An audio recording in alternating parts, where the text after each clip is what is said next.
هي الحلقات تحفظني بآيات من القرآن، هي الحلقات تملأني بحب المصطفى العدنان، هي الحلقات تحفظني بآيات من القرآن، هي الحلقات.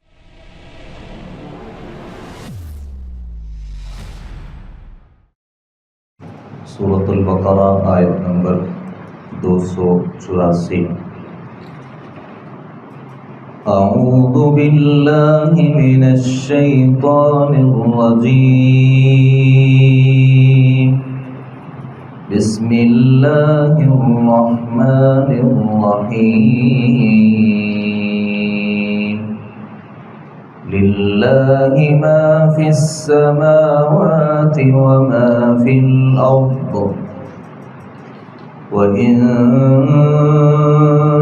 تُبْدُوا مَا فِي أَنفُسِكُمْ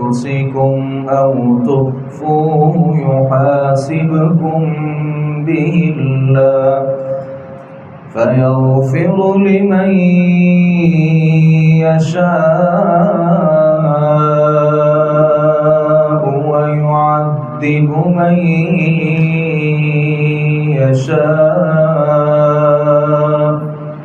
واللہ علی کل شیء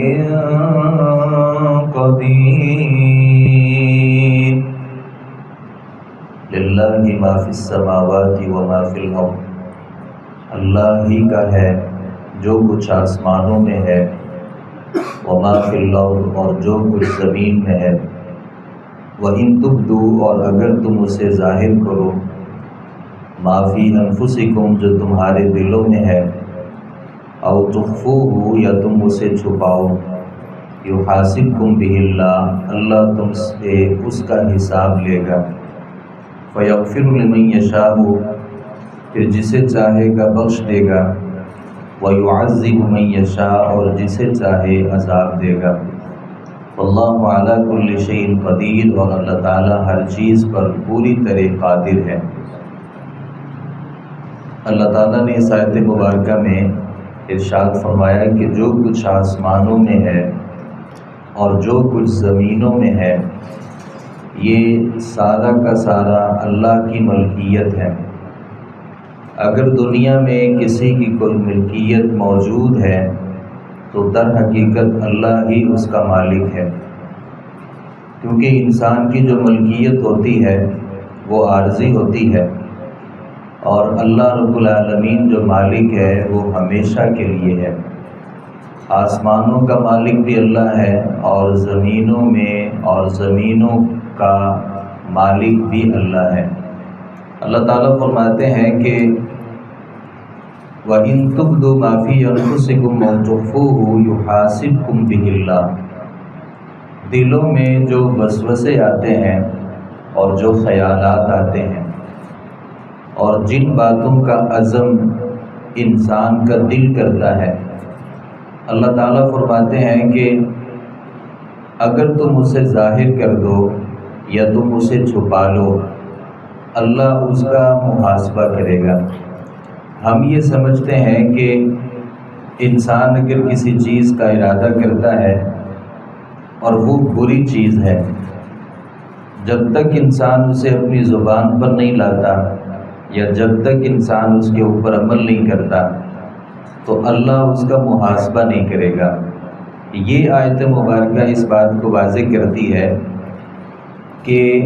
انسان کے دل کا جو فعل ہوتا ہے اللہ اس کا بھی محاسبہ کریں گے. انسان اپنے دل میں کسی بات کا ارادہ کرتا ہے، اب وہ ارادہ اچھا بھی ہو سکتا ہے برا بھی ہو سکتا ہے، پھر اس ارادے کا انسان اظہار اپنی زبان سے کر سکتا ہے اور بسا اوقات اس کا اظہار نہیں کرتا. یہ آیت مبارکہ اس بات کو واضح کرتی ہے کہ اللہ رب العالمین ہر دو صورت میں اس کا محاسبہ کرے گا. جب یہ آیت مبارکہ نازل ہوئی تو صحابہ کرام بہت پریشان ہوئے، کیونکہ انسان کے دل میں کئی طرح کے خیالات آتے ہیں اور بسا اوقات ایسے ایسے خیالات ہوتے ہیں کہ انسان کبھی ان کا اظہار نہیں کر سکتا، اور بسا اوقات ایسے ایسے خیالات ہوتے ہیں کہ انسان اپنے آپ کو بسا اوقات انسان اپنے آپ کو روک نہیں سکتا۔ تو نبی صلی اللہ علیہ وسلم کے پاس حاضر ہوئے اور کہا کہ ہمارے اوپر یہ جو آیت مبارکہ ہے یہ بہت گراں گزری ہے، یعنی ہم نماز روزہ یہ اعمال تو بجا لاتے ہیں، مگر دل کا جو محاسبہ ہے یہ بڑی مشکل چیز ہے۔ تو نبی صلی اللہ علیہ وسلم نے صحابہ کرام سے کہا کیا تم بھی اہل کتاب کی طرح یہ کہو گے سمعنا وعصینا، یعنی ہم نے بات سن لی اور نافرمانی کریں گے؟ بلکہ آپ کی ذمہ داری یہ ہے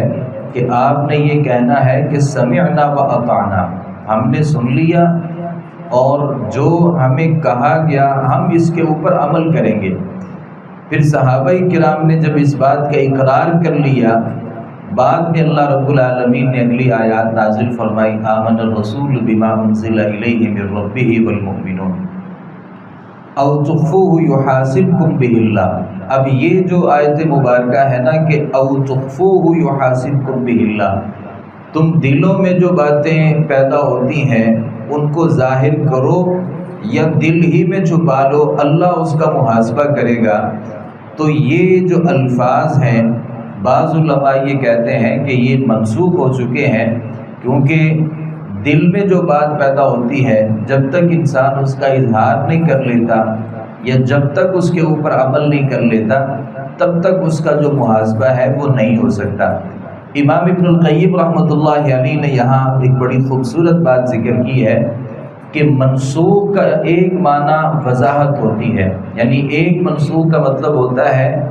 پہلا جو حکم تھا وہ اللہ نے ختم کر دیا اور ایک نئی آیت مبارکہ نازل کر کے وہ ناسخ بنا کے اس کو منسوخ کر دیا۔ لیکن ایک معنی اس بات کا وضاحت ہوتا ہے، تو اللہ رب العالمین نے یہاں اگلی آیت مبارکہ میں ایک وضاحت کی ہے، اور وہ وضاحت یہ ہے کہ جو بات انسان کے دل میں پیدا ہوئی پھر اس نے فوراً اس خیال کو چھوڑ دیا۔ مثال کے طور پہ اگر ایک بندے نے ارادہ کیا کہ میں چوری کروں گا، اب جیسے ہی اس کے دل میں ارادہ ہوا کہ میں چوری کروں گا، ساتھ ہی اس نے اس ارادے کو ختم کر دیا اور یہ سمجھا کہ یہ غلط کام ہے۔ ہم یہ سمجھتے ہیں کہ اسے اس کا کوئی گناہ نہیں ملے گا، لیکن اگر ایک آدمی چوری کرنے کا عزم مصمم کرتا ہے، یعنی ایک ایسا ارادہ کرتا ہے جو بڑا پختہ ارادہ ہوتا ہے اور دل ہی دل میں اس کی پوری پلاننگ کرتا ہے، پھر اسے موقع نہیں ملتا، تو اس نے تو پورا ارادہ کیا ہے، وہ الگ بات ہے کہ اللہ نے اس کو موقع نہیں دیا، تو اسے اپنے ارادے کے مطابق گناہ ملے گا۔ ایک آدمی زنا کرنے کا ارادہ کرتا ہے اور وہ پورا ارادہ کرتا ہے، اس کی پوری ترتیب بناتا ہے، پھر اسے موقع نہیں ملتا، تو یہ آدمی جو ہے اسے بھی اپنے ارادے کے مطابق جو گناہ ہے وہ ملے گا۔ لیکن جیسے ہی دل میں کوئی ارادہ پیدا ہوا، فوراً یہ اپنا جو خیال ہے وہ کسی اور طرف لے جاتا ہے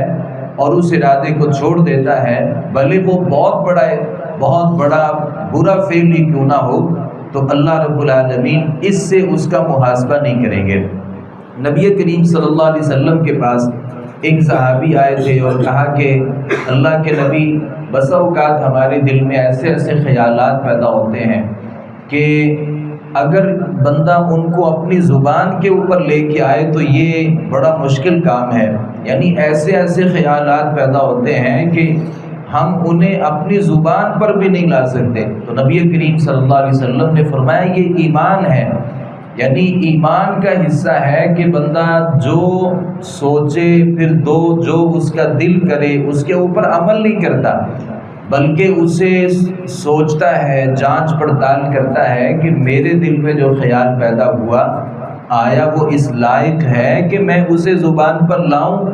یا وہ اس لائق نہیں ہے۔ اگر وہ سمجھتا ہے کہ یہ اس قابل نہیں ہے کہ اسے زبان پر لایا جائے یا اس کے اوپر عمل کیا جائے، تو یہ ایمان کی نشانی ہے۔ لیکن کچھ ایسے لوگ ہوتے ہیں جو ان کا دل کرتا ہے وہ اس کے پیچھے چل پڑتے ہیں،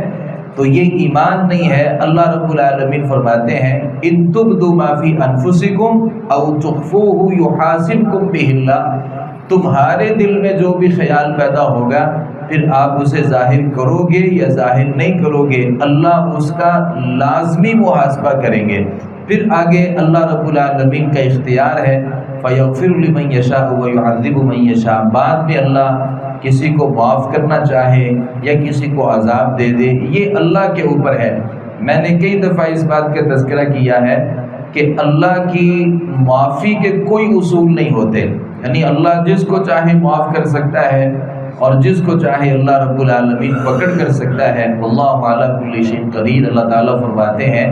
کہ اللہ یہ سارے کام اس لیے کر سکتا ہے کیونکہ اللہ ہر چیز پر پوری طرح قدرت رکھنے والا ہے۔ اللہ تعالیٰ سے دعا ہے صحیح معنوں میں قرآن مجید کو سمجھنے، اس پر عمل پیرا ہونے کی توفیق عطا فرمائے۔ وما علینا الا البلاغ المبین۔